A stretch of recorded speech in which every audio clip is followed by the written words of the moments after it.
Semetan kumpulnya ngerto jadi dinijak saya. Jadi narasumber saya hari ini kita sebut saja namanya Mbok Made. Mbok Made adalah anak kedua dari 3 bersaudara dan kakak perempuannya meninggal ketika Mbok Made masih kecil. Mbok Made ini berasal dari keluarga yang sangat sederhana. Ibu dan bapaknya ini petani yang memang sangat rajin bekerja dan sangat menyayangi Mbok Made dan juga adik laki-lakinya. Tapi Semeton, saat Mbok Made ini umur 10 tahun, ibunya ini meninggal dunia karena sakit dan dia hidup bertiga dengan bapak juga adik laki-lakinya. Setelah ibunya ini meninggal, otomatis Semeton, bapaknya sangat sibuk memburuh. Karena bapaknya ini berpikir ingin sekali punya anak yang punya pendidikan tinggi melebihi dia. Nah, waktu itu bapaknya bilang, "Dek, Bapak mau bekerja memburuh ke desa tetangga setiap hari dan pasti akan pergi pagi pulang malam. Jadi Bapak meminta untuk kamu merawat adik-adik." Dan waktu itu karena Mbok Made masih kecil, dia pun kayak oke-oke saja. Nah, waktu berlalu Semeton, saat Mbok Made ini menginjak usia 17 tahun, kengken kadang unduke. Saat itu Mbok Made mendapatkan kabar kalau bapaknya ini meninggal dunia. Dalam keadaan mayatnya itu ditemukan di dasar jurang yang sangat dalam yang ada di desa tetangga. Dan waktu itu Mbok Made baru tahu bapaknya ini punya 3 pekerjaan. Pekerjaan pertama itu jadi tukang bersih-bersih di jalan. Pekerjaan kedua mencari kayu bakar untuk seorang saudagar yang ada di desa tetangga. Dan pekerjaan yang 3, bapaknya ini sering sekali pergi ke hutan untuk mencari bonsai dengan salah satu saudagar yang ada di desa tetangga juga. Jadi ternyata selama beberapa tahun itu ya bapaknya kerja serabutan untuk bisa menghidupi Mbok Made dan juga adiknya. Kejadian ini terjadi di tahun 90-an Semeton. Nah, saat itu Mbok Made tamat SD dan memang tidak bekerja. Dan Mbok Made ini selalu ditugaskan oleh bapaknya menjaga adik termasuk menjaga binatang ternak mereka yang ada di rumah. Nah, Semeton, setelah bapaknya ini meninggal, Mbok Made baru tahu ternyata bapaknya ini punya banyak sekali tabungan sapi yang memang dititipkan di desa tetangga. Dan bapaknya juga bilang kalau seumpamanya terjadi sesuatu kepada dia, si orang-orang yang dititipkan sapi ini atau ngadas bahasa Balinya harus mengembalikan sapi-sapi ini kepada Mbok Made dan juga untuk adik-adik. Boom. Kok gini? Selama 7 tahun, bapaknya Mbok Made kerja keras setiap hari siang dan malam. Ternyata, dia juga bisa punya tabungan sebanyak itu, Semeton. Nah, waktu itu ya, Mbok Made ini kan masih punya kakek dan nenek dari pihak bapak dan ibunya. Saat ibunya ini meninggal, kakek dan nenek dari pihak bapak dan ibunya sangat baik, selalu membantu Mbok Made merawat adik-adik. Dan waktu itu, Mbok Made juga merasa kenapa, Semeton? Kok hidupnya bisa setragis itu? Singkat cerita, setelah bapaknya ini diaben ya, Mbok Made mendapatkan warisan 5 ekor sapi yang sudah sangat besar. Sapi-sapi ini ternyata dicicil oleh bapaknya setiap tahun sampai terkumpul 5 ekor. Dan saat itu semuanya, Mbok Made memberikan 1 sapi kepada kakek dan nenek dari pihak bapak dan juga 1 sapi kepada kakek dan nenek dari pihak ibu. Bibi dan juga pamannya si Mbok Made dari pihak ibu dan bapak juga kebagian Semeton.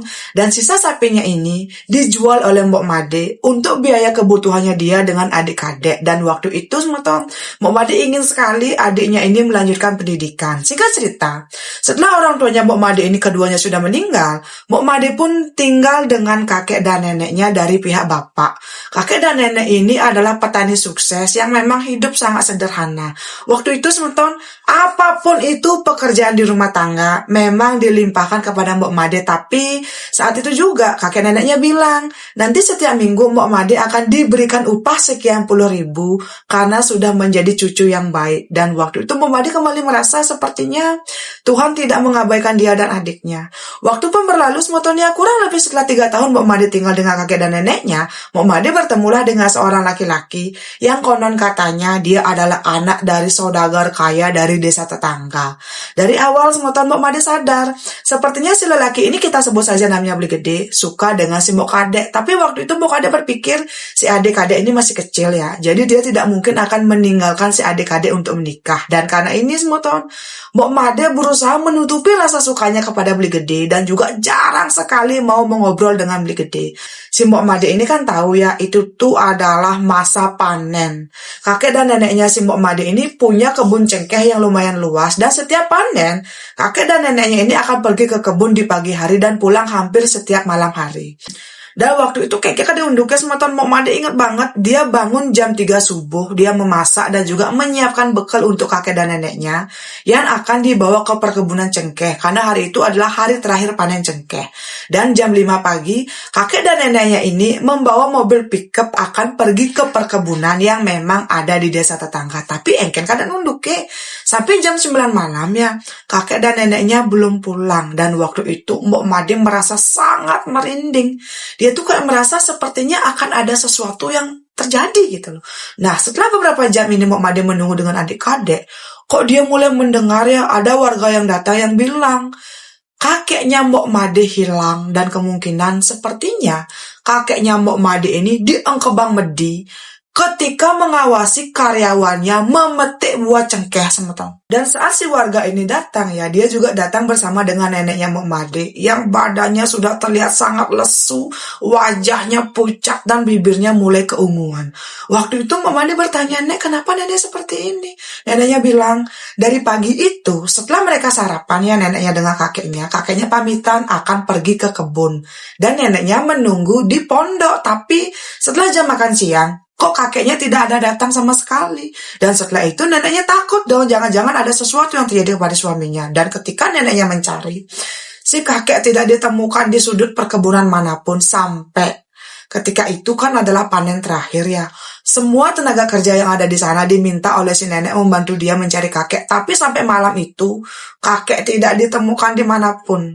Mobil pickup mereka masih ada di perkebunan saat itu, dan semua barang-barang kakeknya masih ada di sana. Nah, saat itu semeton neneknya sempat pingsan berkali-kali karena berpikir apa jangan-jangan suaminya ini juga jatuh ke jurang dan sudah meninggal. Boom. Kok kene? Wih, semeton waktu itu Mbok Made benar-benar kaget dan sedih. Ini ada apa?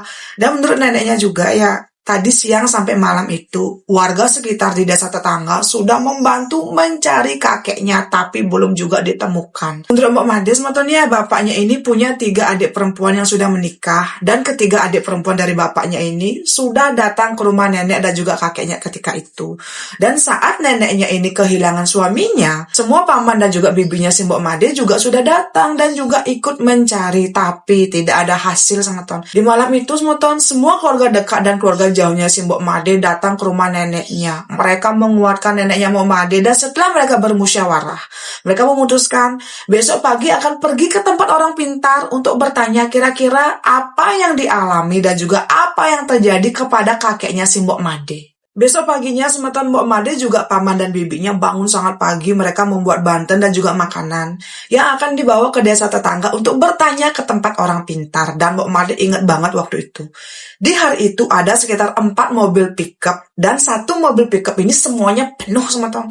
Semuanya adalah keluarga dekat juga keluarga jauh dari bapaknya Mbok Made. Dan ketika itu Mbok Made ingat banget, Mbok Made duduk dengan paman, bibi dan juga neneknya di mobil pickup yang pertama. Dan waktu itu ya, Mbok Made kan duduk di depan bertiga dengan nenek dan juga pamannya yang menyetir. Kok sepertinya Mbok Made merasa saat pamannya ini menyetir ya, itu terasa sangat berat. Dan laju mobil pickupnya ini sangat pelan. Yang padahal semetong jalan yang mereka lalui untuk menuju ke tempat orang pintar ini, jalannya itu bagus gitu loh, tidak ada yang berlobang atau bagaimana. Tapi kenapa kok sepertinya mobil pickup ini terasa sangat lamban? Saat itu si Mbok Made bertanya kepada pamannya, "Paman, ini kenapa kok mobilnya terlambat sekali?" gitu loh. Pamannya bilang, "Ya loh dek, Paman juga nggak tahu kenapa ya kok kayak berat banget gitu loh." Saat itu Mbok Made kan melihat neneknya, yang neneknya sudah tertidur dengan keadaan yang sudah benar-benar kacau semeton. Dan ketika itu kengken keadaan unduke. Saat Mbok Made ini melihat ke spion sebelah kiri, kok dia seperti melihat ada sosok putih yang transparan duduk di pickup bagian belakang. Dan sosok putih ini sepertinya tersenyum kepada Mbok Made. Nah, saat itu Mbok Made benar-benar merinding. Semua merasa merinding gak tuh? Saya merinding loh semua, bener. Dan ketika itu Mbok Made tuh kayak, ada apa gitu loh. Nah, karena Mbok Made tidak mau nanti neneknya berpikir yang aneh-aneh, dia pun diam semua.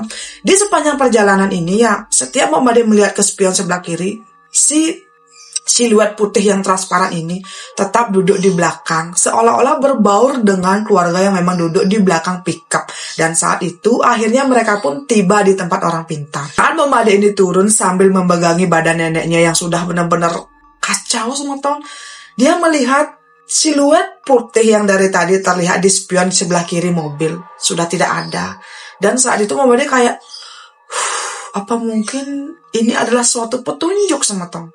Nah, singkat cerita, waktu itu Mbok Made kan ngantri lumayan lama. Setelah gilirannya Mbok Made datang, Mbok Made dengan keluarga besarnya ini duduk sambil menunggu si orang pintar. Tapi, canang belum diaturkan, dupa juga belum dihidupkan. Tiba-tiba ya, ada salah satu pamannya Mbok Made langsung kerauhan dan berteriak, "Tolong saya, tolong saya, tolong saya." Nah, waktu itu ternyata konon katanya, salah satu pamannya si Mbok Made yang kerauhan ini dimasuki oleh roh kakeknya dan meminta tolong.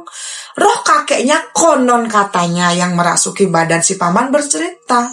Dia ketika berkeliling di kebun cengkeh, tiba-tiba ada sosok yang sangat besar menarik badan kakeknya, kemudian melemparkan badan kakeknya ke dasar jurang. Dan tiba-tiba saat itu kakeknya meninggal di tempat. Tapi karena sudah satu malam ya, mayat kakeknya ada di dasar jurang, ada bagian-bagian badan dari kakeknya ini memang sudah dimakan binatang buas, betul.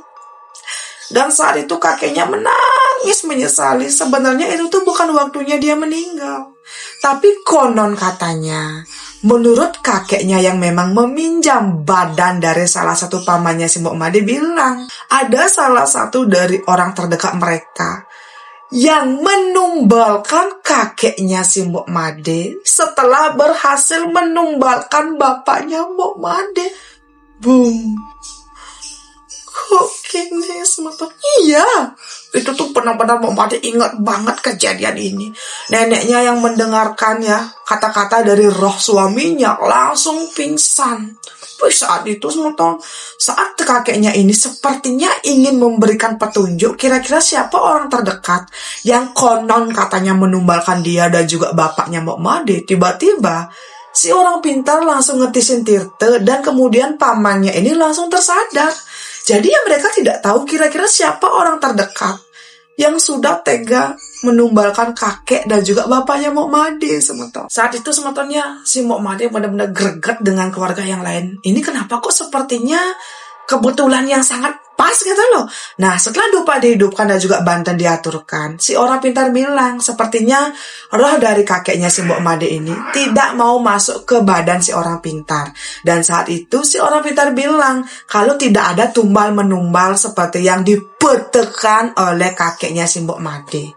Sekarang Mbok Made dengan keluarganya harus mengaturkan banten nenek-nenek kene dan astungkare pasti nanti kakeknya akan ditemukan. Pulang dari sana kengkek ada unduknya semeton. Mbok Made merasa seperti ada keraguan tentang apa yang diucapkan oleh si orang pintar. Tapi karena dia merasa ya dia masih kecil dan muda, dia tuh tidak berani mengutarakan pendapatnya ini. Datang dari tempat orang pintar itu ya, keluarganya Mbok Made langsung membeli banten di pinggir jalan. Kemudian langsung mencari salah satu orang pintar yang memang kenal dekat dengan keluarganya Mbok Made. Dan langsung pergi ke tempat di mana kakeknya kemarin hilang.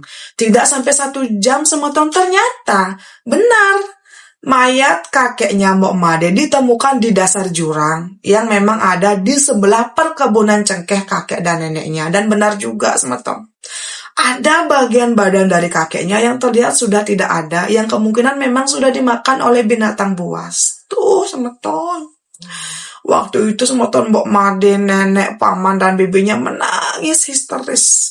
Mereka tuh masih bertanya-tanya apakah benar kakek dan juga bapaknya Mbok Made memang ditumbalkan oleh oknum yang memang berada di dekat mereka.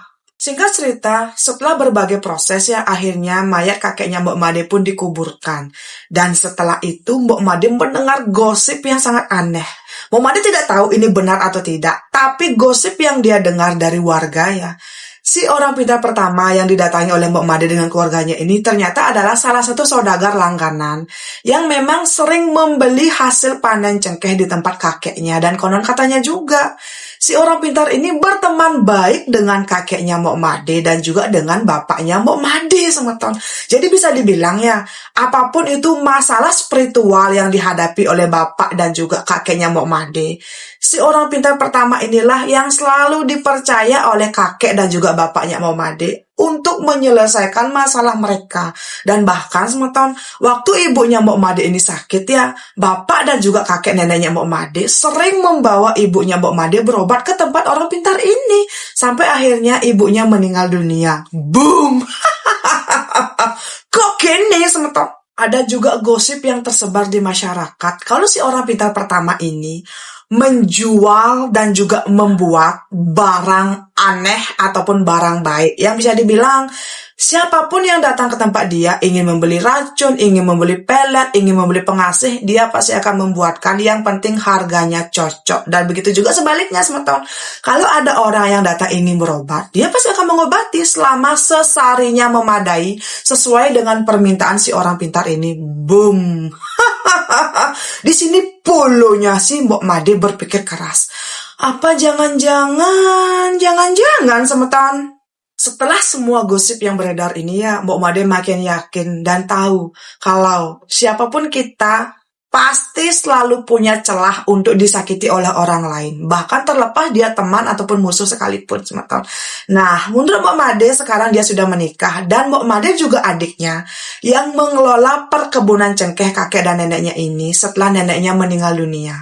Mbok Made sekarang tinggal di daerah Singaraja dengan suami dan anaknya, dan adik-adik juga sudah menikah. Walaupun sekarang usianya Mbok Made sudah cukup tua, tapi Mbok Made masih tetap eksis dan juga biasa membuat konten di TikTok, semeton. Sebelumnya untuk Mbok Made sukses sekali untuk ceritanya yang sangat bikin bulu kuduk, bulu jet merinding ini. Dan semoga kedepannya Mbok Made dan juga keluarga bisa tetap sukses dan makin bahagia. Untuk semeton yang sudah nonton dari awal sampai akhir, bagaimana? Kalian percaya nggak sih ada tumbal penumbalan dari ayah ke anak atau anak ke ayah seperti ini? Komen. Dan jangan lupa like dan juga subscribe-nya semeton ya. Sampai ketemu di cerita saya selanjutnya. Dadah.